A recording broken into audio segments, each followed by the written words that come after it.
Today, we're going to take a look at some of the best players to target for Double Gameweek 28 and take a look at some of the best players if you want to avoid the free hit in Game Week 29.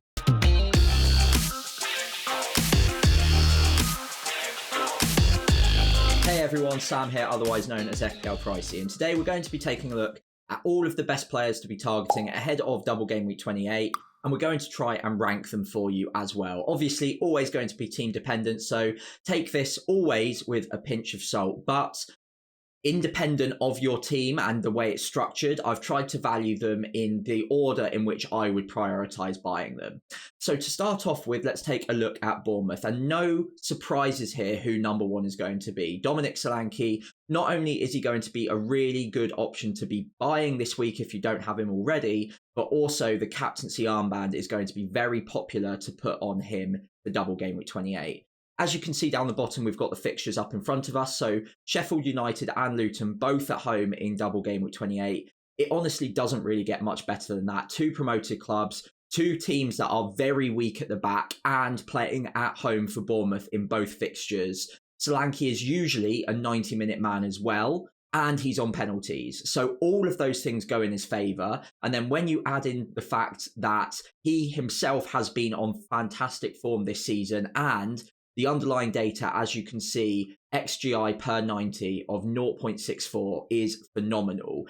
Regardless of whether he had a double game week, it would still be a good option even without that. And 0.64 is brilliant underlying data for a striker. Now, one thing I always like to have a quick guesstimate of is looking at that underlying data. And because he plays twice, you're tending to double it, especially if he's playing 90 minutes in both. So 0.64 in an average Premier League game so far this season for 90 minutes. If you double that for the 180 minutes or ish that we expect him to get, then we're looking at over 1 XGI across the double, which is absolutely fine. That's very good numbers, and it's better than every single other striker in the game. Even Erling Haaland, it is going to be higher if you double it to an XGI almost per 180. And if you back him to play 180 minutes, I think he is a fantastic captaincy option.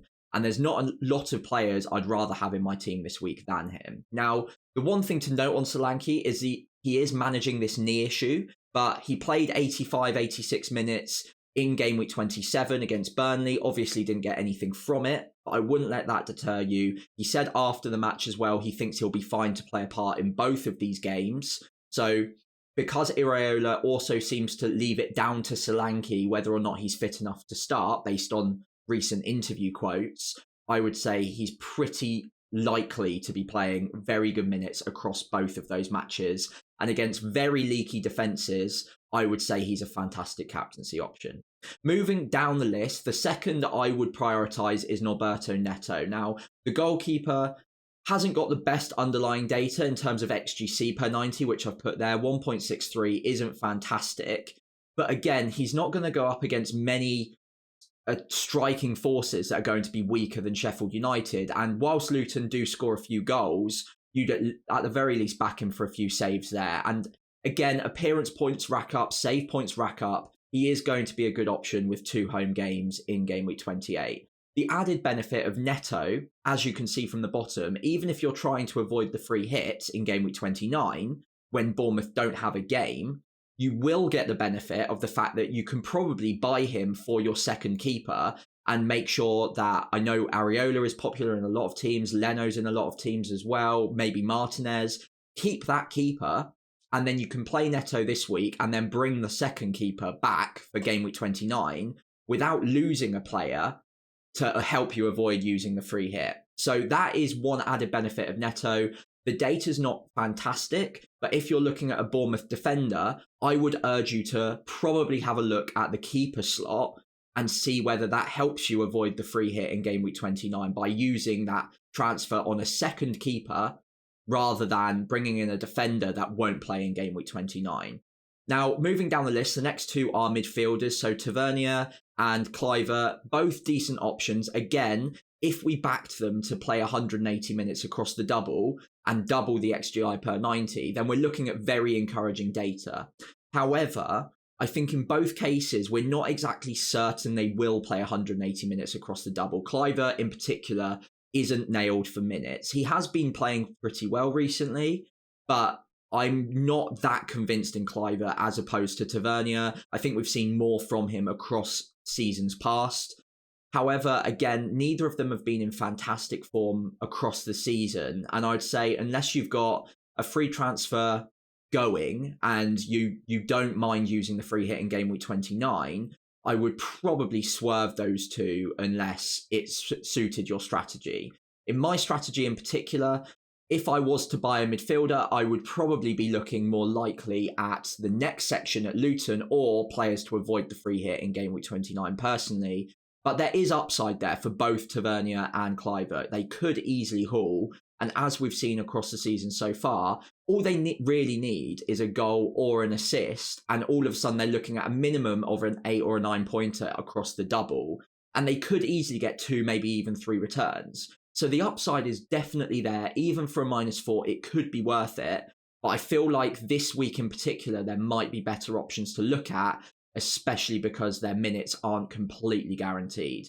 Moving down the list to number 5, the final player I'd probably actively recommend is Zabani. Now, usually I'd be recommending Senesi at this point because he's got much better underlying data and still at a really good price. However, 4.4 million for Zabani, especially considering Senesi went off injured after about 10-12 minutes in game week 27, just feels like a bit of a safer play at the moment. He's got absolutely no attacking upside. I think it's 0.04 XGI per 90, but he is an absolute lock for minutes. He's getting 90 minutes week in, week out. And if you back Bournemouth to get at least 1 clean sheet across the double, then that transfer will likely pay off for you. Again, make sure it suits your strategy. You don't want to be taking a -4 for him this week and then needing to take another -4 to get rid of him in game week 29 if you're looking at avoiding the free hit, because that will just flat out ruin the upside that you're going to get from Zabani. I think it's unlikely they get 2 clean sheets.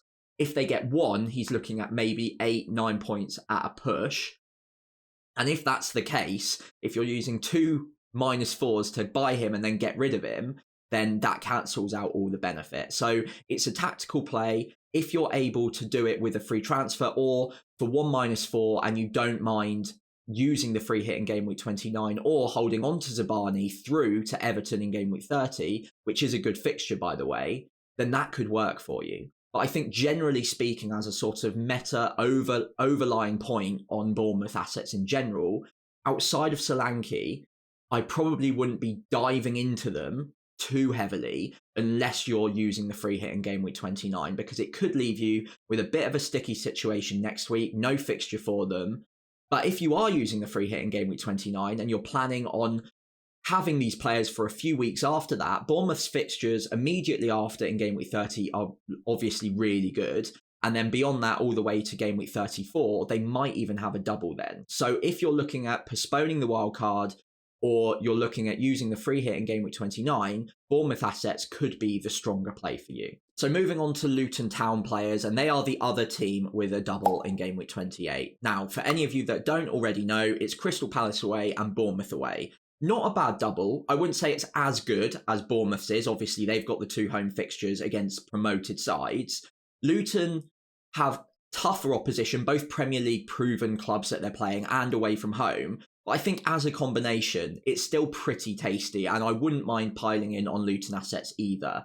Another key point that I obviously brought up with Bournemouth, I'm going to bring it up now with Luton, is as opposed to Bournemouth, they've actually got a game in game week 29, one of the only 8 clubs that have a game that week. So Nottingham Forest at home in game week 29 is actually pretty nice. And then when you add that into the fact they've got a double this week, they are the only team out of all 20 Premier League clubs that have 3 fixtures in the next 2 game weeks. So not only would they be a good buy for this week, but they also help with your strategy if you're looking at avoiding the free hit in game week 29, because it gives you that extra player that already plays. So you're not going to be taking a hit to get rid of them.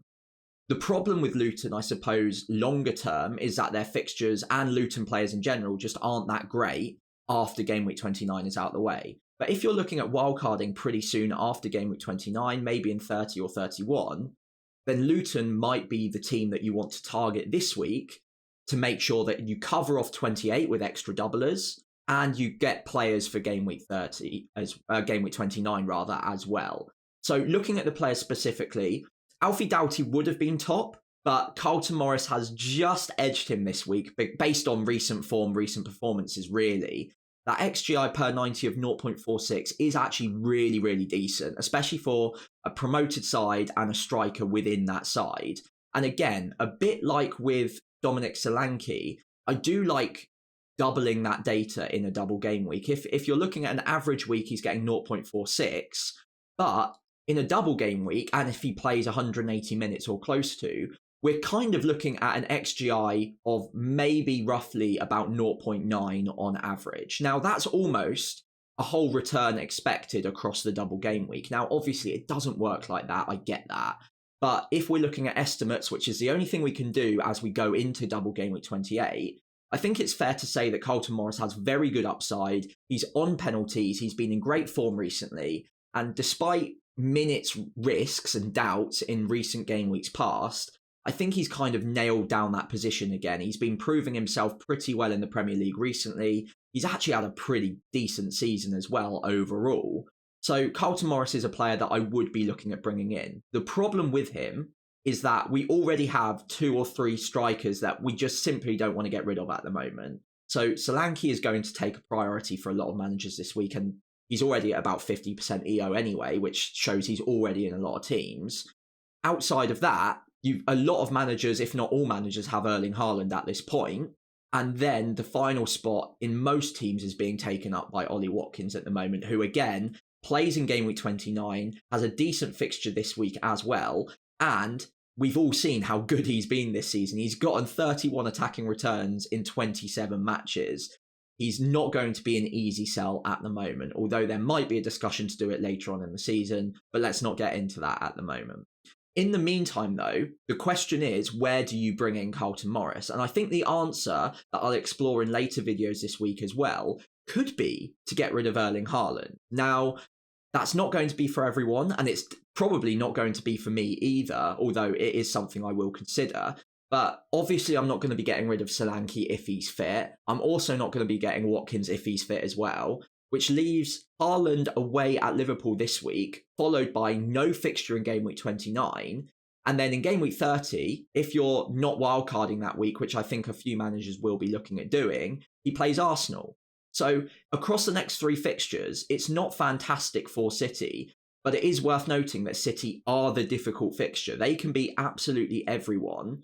But I think even though they've got a good chance of scoring even against the best defences, even against Liverpool, Arsenal, having only 2 games in the next 3 weeks, and those 2 games being against the toughest opposition they could be facing, probably brings down Erling Haaland's expected data and expected goal output ever so slightly. And then there's a conversation to be had as to whether Morris, with 2 extra games, 4 games in the next 3, and they play in game week 29 when City don't, and of course they double this week against easier opposition than Man City face, there is a discussion to be had as to whether you think that you can take on Erling Haaland with the likes of Carlton Morris. Now, I'm not sure which way I go on this. I'll leave that down to you for now. And obviously, it's very strategy dependent, because if you're not looking at free hitting in game week 29, Morris probably becomes more appealing. If you are looking at free hitting, then it doesn't matter if you've got Erling Haaland this week as much, because you're just going to free hit him out in game week 29 anyway.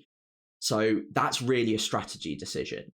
For the time being, though, let's move on and down the list. And the next player I would recommend is Alfie Doughty. He's almost certainly going to be a transfer in for me this week. And his underlying data for a defender has been consistently very, very encouraging all season. He obviously got the assist in game week 27, and he was unlucky not to get more than that as well. He was also fairly unfortunate to have been moved for part of the match to, I think it was right centre-back for quite a stretch, before they realised that he was just so effective in his natural position that they moved around the team. They brought on a pretty unproven centre-back just to make sure that Doughty could play in his left wing-back preferred role, where all of a sudden he looked really creative, really attacking, and obviously got the assist from the free kick as well.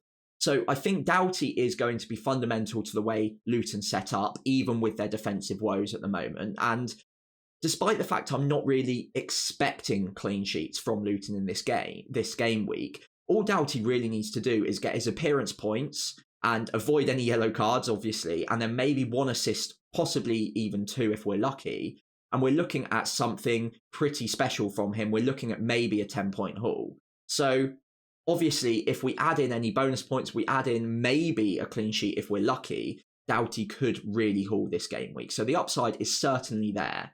Moving down from that, Ross Barkley is probably the midfielder that if you want to target the doubles and avoid the free hit in game week 29, he's probably the player to go for.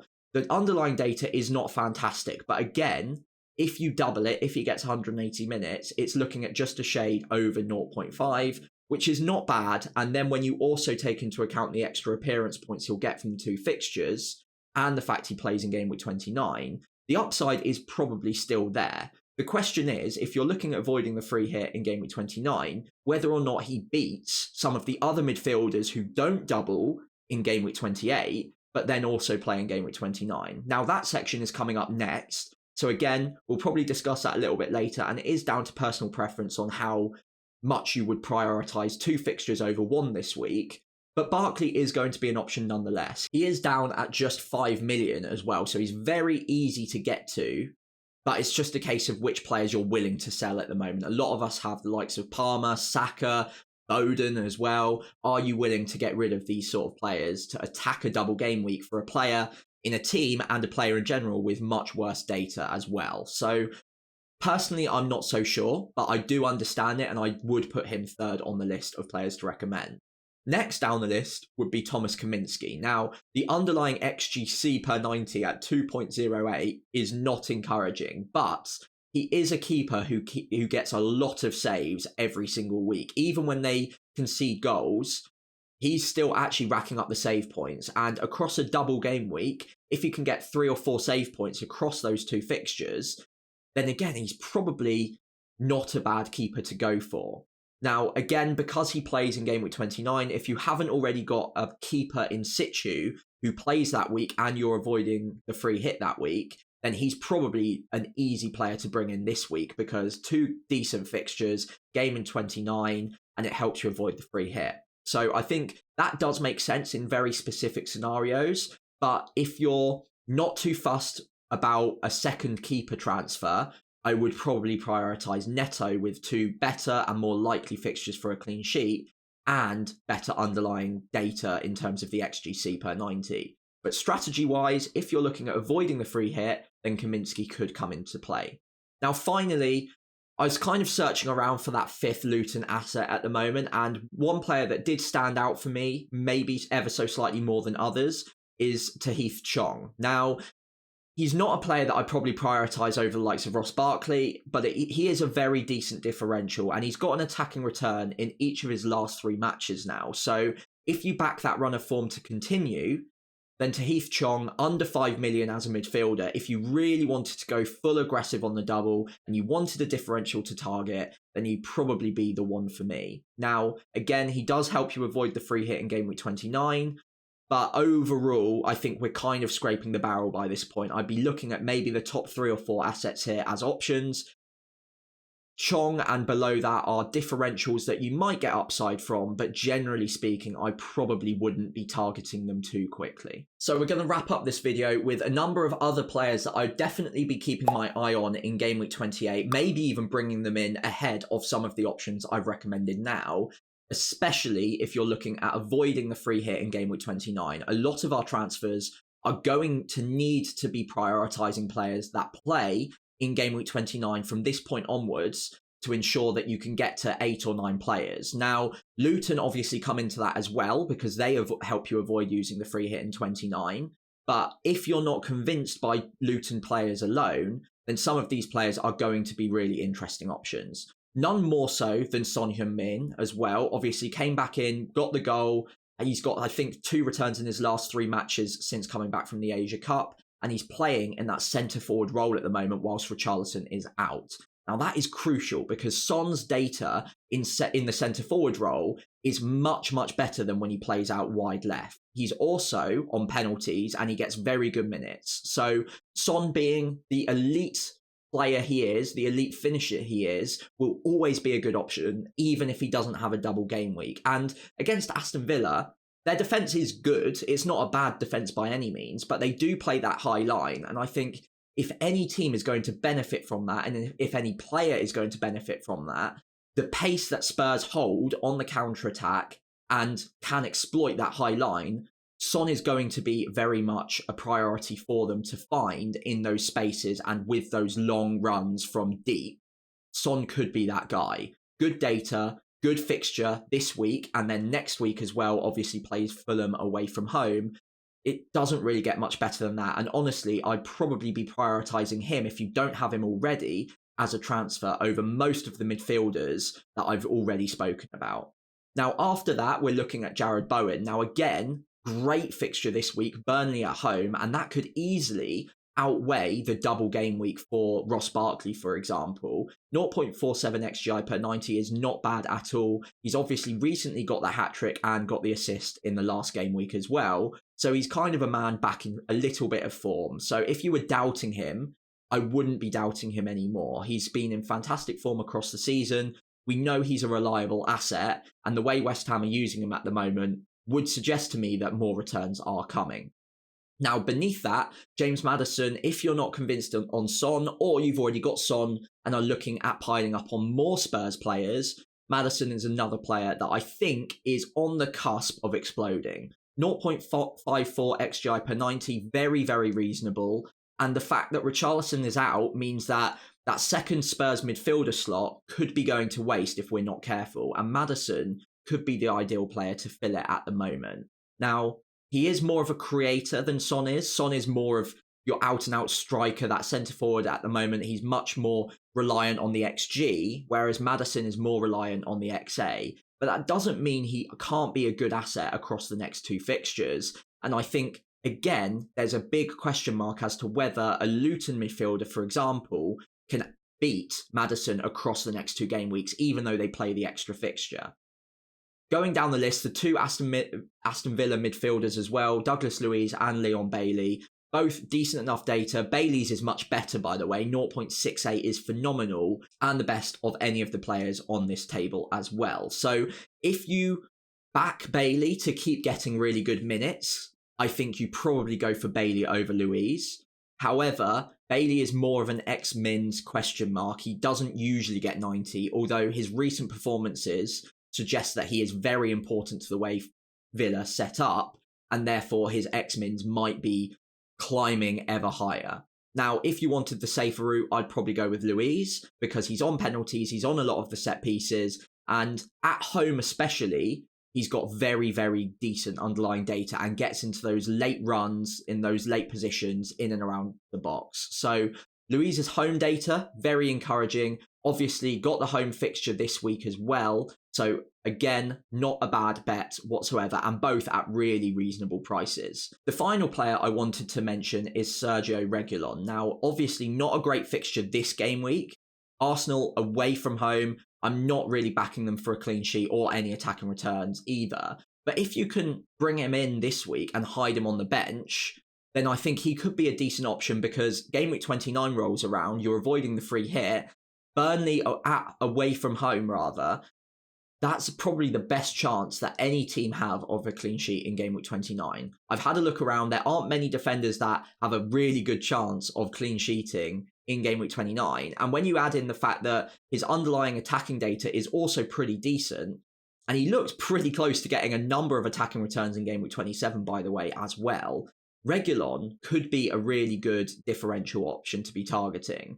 Now, again, it probably won't suit you with transfers this week, but if you were looking for a defender that you can hide on your bench, you've got a transfer going free, then Reguilon is probably the right defender for you if you're targeting game week 29 in particular. A couple of players that I haven't mentioned today are Ollie Watkins, but that's only really because he's in every single team anyway, so I don't want to waste anyone's time. And then also Ivan Toney as well. Now, Ivan Toney has the exact same situation as Reguilon in terms of the fixtures, and I think the reason he's not on this sheet for this week is because Arsenal away from home, they're a very tight defence. So it's harder for him to get an attacking return, although it is worth noting he can do so against anyone.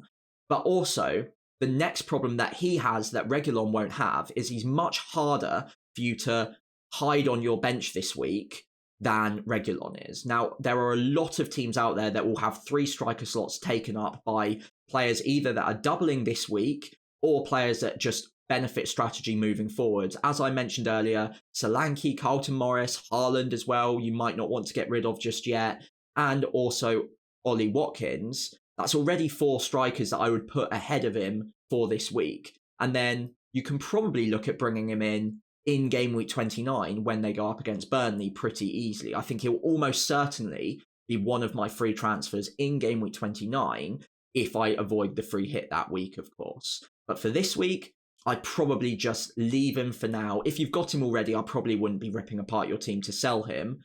But if you don't have him yet, I'd probably just leave him for a week.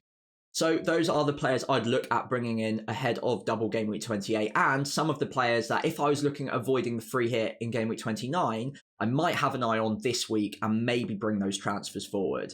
Let me know in the comments below if there are any players you'd like me to chat about that I haven't had time to talk about today. And of course, if you could leave a like and subscribe to the channel, that would be really, really appreciated as I chase down 1,000 subscribers before the end of the season.